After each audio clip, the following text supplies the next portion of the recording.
Hi, I'm Jay Polaki, and this is the HRBytes podcast, where HR practitioners share their think globally and act locally digital HR agenda.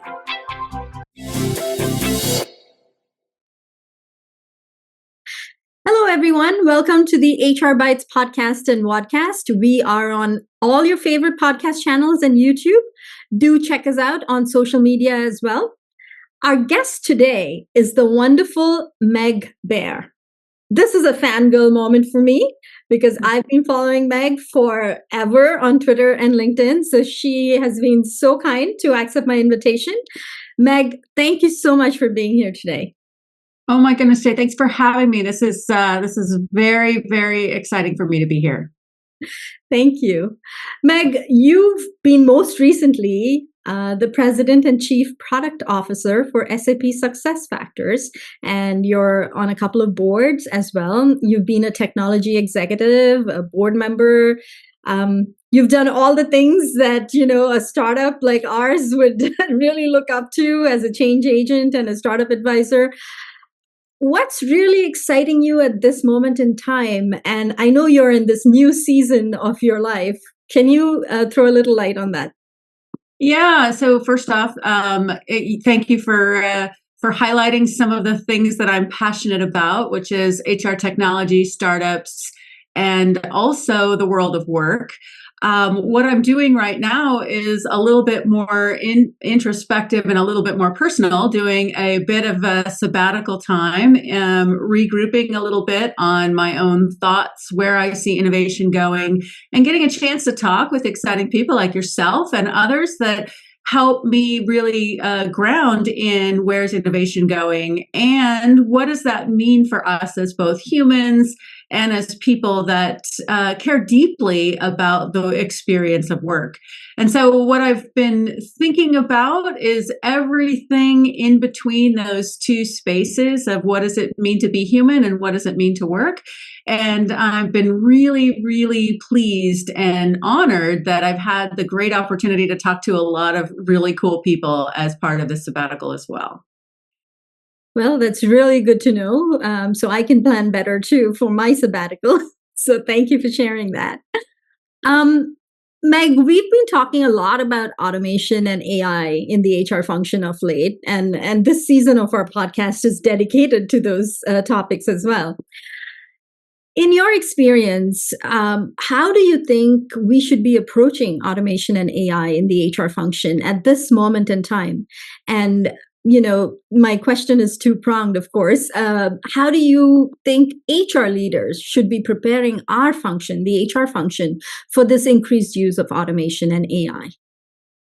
Yeah, so I think that most everybody is both excited and terrified about this kind of moment in time where we can all feel things are changing, but maybe we're not exactly clear which of the changes are going to stick and which of the changes are going to turn out to be a very terrible idea. And so I really like to encourage people to think of this a little bit more broadly. And if I were to give a few hints of how I see this innovation going.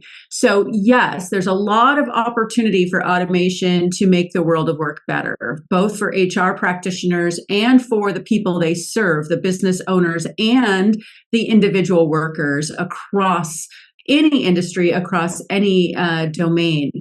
But I think we all recognize that we're also in a bit of a frothy time, right? Where we don't really quite know what's going to happen with regulation, what's going to happen with privacy, which of these ideas are going to turn out to have been a terrible idea. And so what I really am thinking about more is investing in the things that we know are sustainable. And that is culture to think about this as an opportunity to learn, the opportunity to experiment, the opportunity to change things that maybe aren't working for us. And so that really requires a lot more curiosity and a lot more ability to ask ourselves questions about things that we know and we believe to be true because they may not be true in the future. The other thing I really encourage is to think about data capture. If you really want to leverage the value of automation, and artificial intelligence, then understanding the data that will be used to build on those tools becomes even more important. And so really asking yourself, are we capturing the right data to help us make better decisions in the future? And then lastly, I would really encourage everyone to take a moment to get more grounded in the reality of your business. What is the important part of your business? Who do you serve? How do you serve those customers and those stakeholders? And what are the important parts of your business so that you can start applying all of this curiosity and all of these culture change opportunities to the things that are going to matter the most? Because otherwise we'll spend a lot of time on really superficial things and maybe miss the actual value that we can bring to the organization, which is what we're all yearning for, right? To improve the quality of work, but to also improve the outcome and maximize the opportunity of work as well. Wonderful. That's very insightful. There's a lot of Band-Aid approach kind of situations that are out there in our workplaces right now because of the shifting nature of the way we work. But that's great insight. Thank you for sharing that. And in the midst of all this, it's the human, right? We need to keep the human touch first and foremost in all our considerations of this technological revolution that's happening around us. How do you think we should go about keeping the people first agenda in focus for our HR function and our businesses?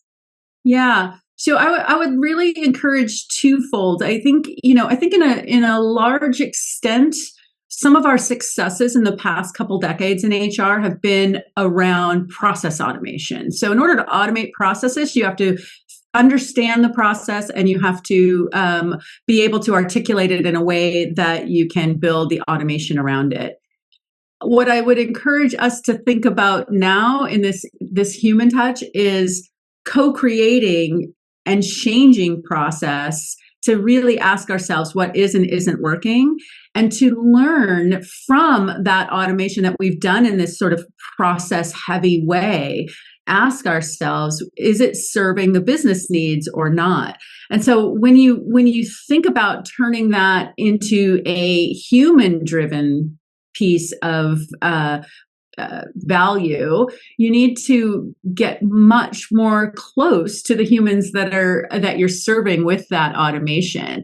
And I encourage HR leaders to do this across twofold. One, the end user population. We've been investing in the last decade on, employee feedback surveys and pulse surveys, and we've been looking at these as sort of high level macro things. I encourage us to start thinking about these as incremental opportunities to make shifts as we learn new things and ask ourselves what is and isn't serving us. And then again, at the broader level for the business, HR has been yearning for a seat at the table and it's really invested in creating that opportunity. But that seat at the table really needs to change. It has to go away from something that we want for ourselves and turn into something that we want in service to the business. So really challenging ourselves at the human level about what does it mean to be a business partner? Who in the business are you serving? And do you really understand what they need? And do you really understand the pressure they're under? So not to try to go convince your business leader that they need to care about your diversity initiative or your skills initiative or whatever, but to spend more time listening and asking the questions of what is it that's really getting in their way of being effective and how can you be a better business partner? So really thinking about the humans are really people that you're building relationships with and asking how can you serve them better, not to throw away all the work we've done in process definition, but to challenge ourselves that maybe some of those processes need to evolve with us as our business is evolving. Great. Well, this whole AI phenomenon is all around us. Anything you pick up, like I picked up the recent SHRM's HR magazine, and it's AI and human intelligence. And It's all around us. And in fact, some of the CEOs have even gone on to say and predict that AI will be smarter than humans in 5 years before 2030. It's this whole robots are going to kill my job or take my job kind of situation, and the fear is rampant in all industries across all levels. What do you foresee for HR in 2024 and beyond? I know I'm asking you to look into a crystal ball. No, I love it. I love it. So I do love this question of singularity of when does AI become smarter than humans. I think it's definitely an interesting thought experiment. And what I really am starting to get interested in myself is the interdisciplinary pieces of that, right? Like right now we're thinking in very discrete, this is the function I have today, and when is AI smarter than that function, and can it do that function? I think we really need to ask ourselves a slightly different question, which is what are the functions that we don't even know about that are going to be emergent as a result of all of this? And so, again, I really think that's important to ask ourselves, especially as HR leaders, the keepers of culture, the keepers of connecting with our workers, and to making sure that we keep the human in our businesses. It's really, really important to remember that when we're under fear and when we're under threat, we are not in a good state for learning. And what we need more than anything else is we need learning agility everywhere in our organizations. I really do think Satya Nadella got it right with this thinking about a learn-it-all culture, not a know-it-all culture. There is not one person that knows what the future is going to bring.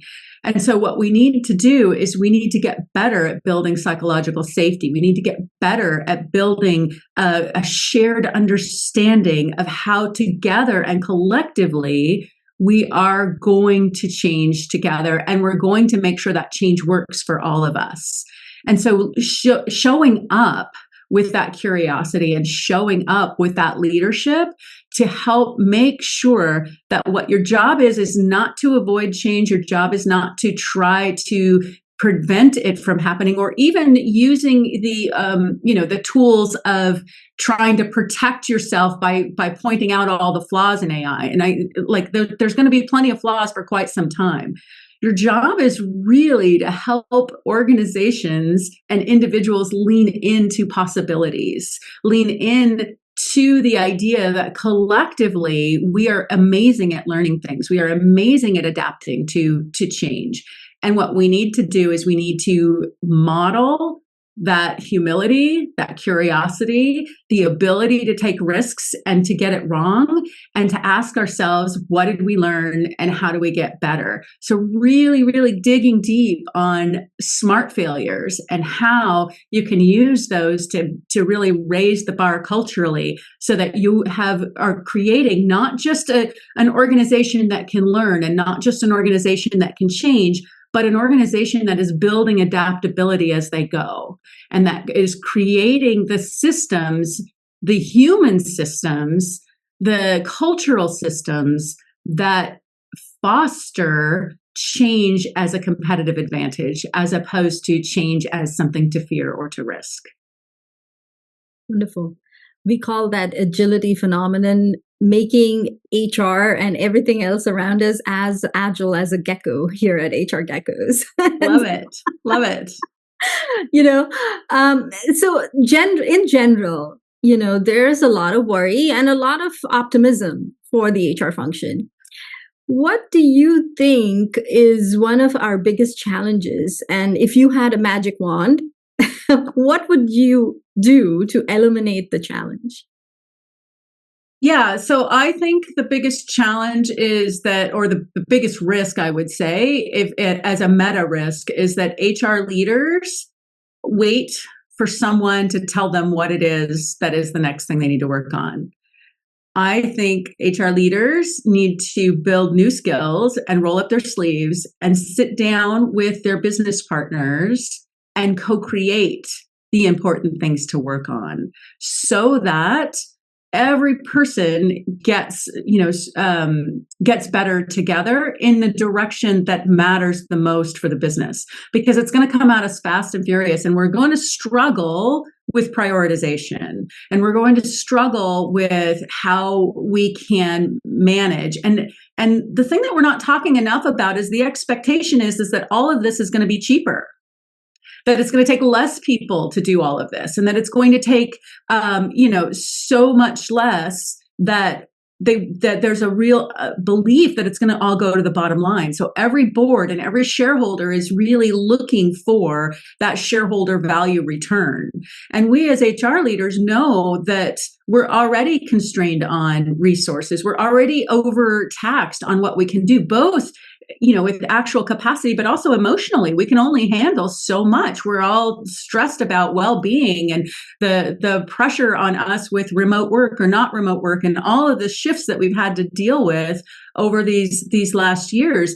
And so if we just keep going and saying, oh, we're going to add, because these things are going to come at us and we're going to have to do something about them, we're going to miss the opportunity that maybe the best thing we can do is subtract.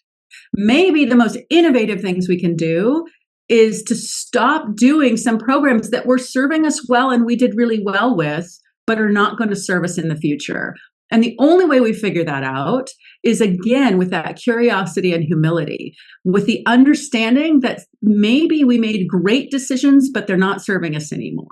Maybe we made bad decisions and it's not working. Either way, we have to get better at figuring that out quickly and adjusting and adapting ourselves, but doing it in concert with the business so that we're not trying to sell our programs to the business. We're helping support what the business needs with our programs. That's going to be the piece that is going to make or break us, because otherwise we're just going to collapse under the pressure of it all. Words that I cannot say better. Yes, definitely. What's one piece of advice you have for HR professionals who are looking to adopt or learn new technology in 2024 and beyond? Yeah, so my biggest piece of advice is don't do it alone. My biggest piece of advice is collaborate with others, either within your organization or outside of your organization. Forge alliances with other parts of the business that might have proficiencies in areas that are closer adjacencies to the tools you're going to need. Get close with the innovators, get close with the data privacy people, get close with the data security people, get close with the people that are on the front lines with customers. And don't just get close with them in the standard, this is what HR does, this is what you do. Get close with them as humans and say, hey, I'm trying to learn new skills. What have you learned? What is the greatest tip? I will tell you, I've had several moments in my life where there's been a very jarring disruption. One really great example was when PeopleSoft was acquired by Oracle. And this is back in the day before anything was in the cloud and before there was, these, like any acquisition is complicated, but this one, they actually sent you your job offer, like whether you were going to have a job or not, through Federal Express. So you were literally waiting for an envelope to arrive at your doorstep. So it was super stressful for everybody. And then, of course, the systems integrations were very, very painful, et cetera. But what I learned in that is the way we all got through it and the way we got to understand what was needed of us was that we worked together. We didn't expect that each of us read every single page of the manual. We asked ourselves, hey, who's the best person that understands how the benefits transition should work? How do we ask them? Who's the best person that understands how the new email system works? Again, this is exactly the same today. There's going to be a lot coming at us. Quit trying to pretend like you're the only one that is going through this. Everyone is going through it. Forge some alliances, make some friends, and learn some things together so that it's not all on your own shoulders. Wonderful. That sense of community, so pivotal in today's And workplace. it really helps with the psychological safety. You realize you're not as dumb as you think you are. You're not as smart as you think you are. And both of those insights are really important to your own growth. Absolutely. So that brings us to our question connection portion of today's conversation, which I love because we have music and podcasts and all the other, delightful things that we HR folks love. So we can connect better with the HRBytes audience and they can get to know you as a human, like you said. So who was one person you gained in your network in the HR technology space or in the HR space in the last year that you think we should connect with? Yeah. So these aren't people from just this year, but they are people that have had significant shifts in this year. And I really want to highlight. So I have two. The first one is one that anybody in HR tech should know. If you don't know Amy Wilson, you are missing out. Honestly, someone that is not only a good friend, but someone that is the most innovative person in HR technology. And I have so many innovative friends in HR technology, I can't even tell you. But what's exciting about Amy is that she's just starting a new chapter herself. And she's described her role as Chief Explorer of Possibilities. And I believe we all are going to learn a tremendous amount from her. And then my second person is somebody that I've been a fan of for years, Brian Solis. He is in the process of writing a new book. His one of the ways that he describes his job description is a digital futurist. And I'm finding he's doing a really great job of both experimenting and distilling the intersection of AI and technology with business and, sort of practical application. So I think the combination of both of those are people that I'm going to be watching, and I encourage you to watch as well as people to learn from. Wonderful. We'll link their LinkedIn accounts in the show notes for our audience as well. What's your favorite HR podcast or HR technology related book? Yeah, I'm going to go again with two big things I've been thinking about lately. I'm certainly still in the exploration of amazing podcasts, and there's so many, this one included, that I'm just honored to know about. But I'm going to bring two books forward because I think they'll be really helpful to people. The first one is a woman that I admire, amazing woman, Joanna Bloor, who wrote a book called Tales of Potential, the Cinderella story you haven't heard. And I have been really interested in potential. Of course, Adam Grant has a great book on potential as well. I really believe that what we need to look for in the future is more about potential and less about skill because of this rapid change. And I think that Joanna's got a really important way to look at it and an important story to tell.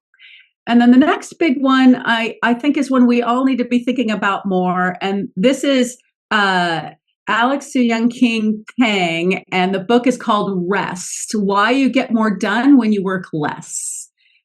Again, I really believe we all need to ask ourselves about subtracting, not adding, and really investigating our own habits in this changing time of work. So both of those, I encourage all of us to ask ourselves some new questions. And I think those books are really helpful to that.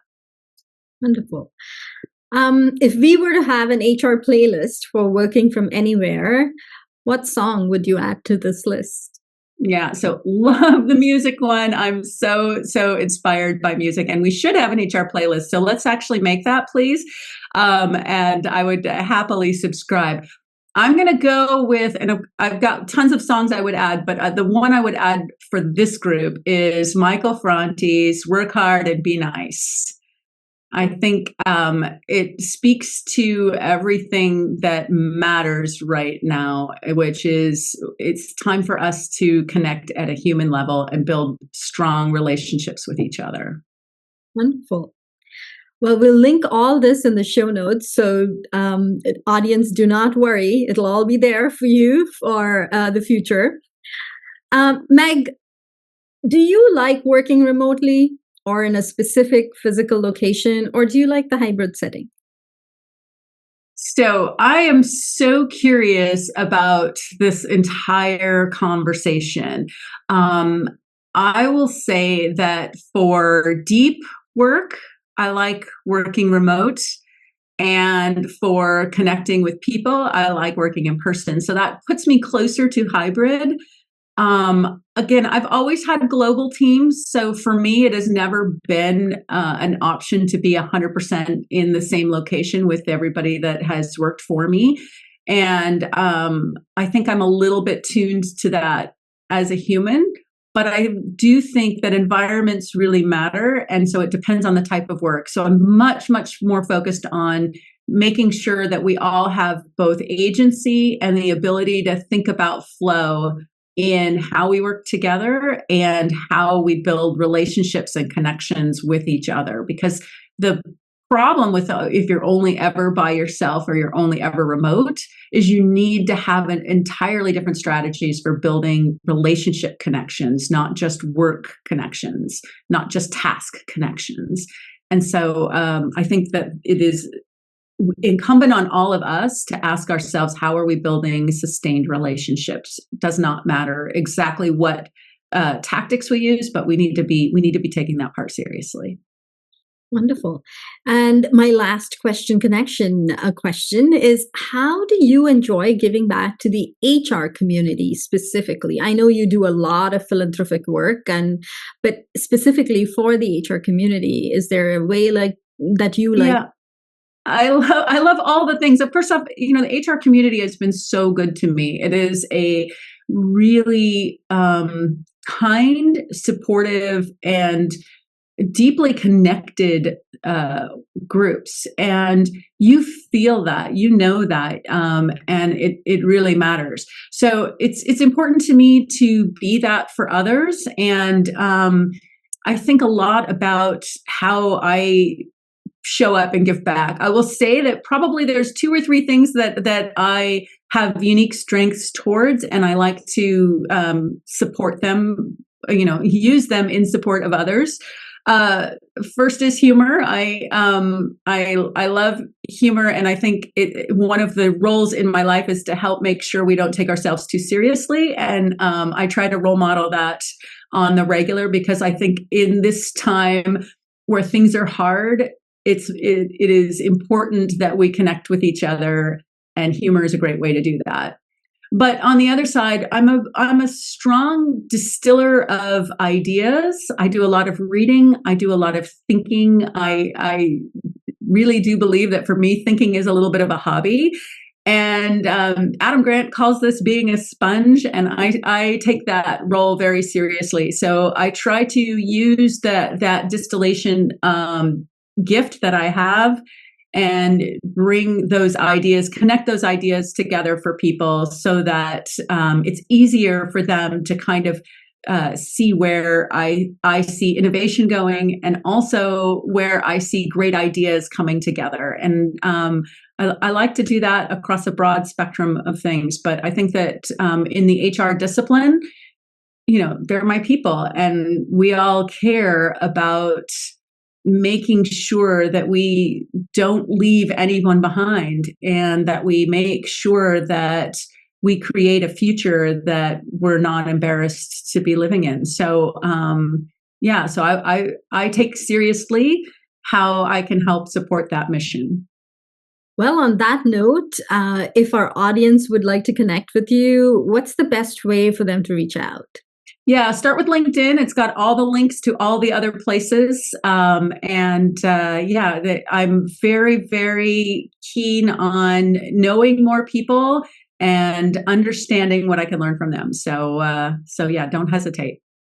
Wonderful. Well, thank you again so much for being on today's show, Meg, and for sharing all these insights. I love all the suggestions that you have for the HR community and for the broader business audience. So thank you again for being here today. Thanks for inviting me, Jay. It was great. Listen on your favorite podcast channels and watch us on YouTube. Follow us on social. We are on LinkedIn, X, Instagram, Facebook, and Threads. Join our budding community on LinkedIn and Facebook. Ask, answer, producer,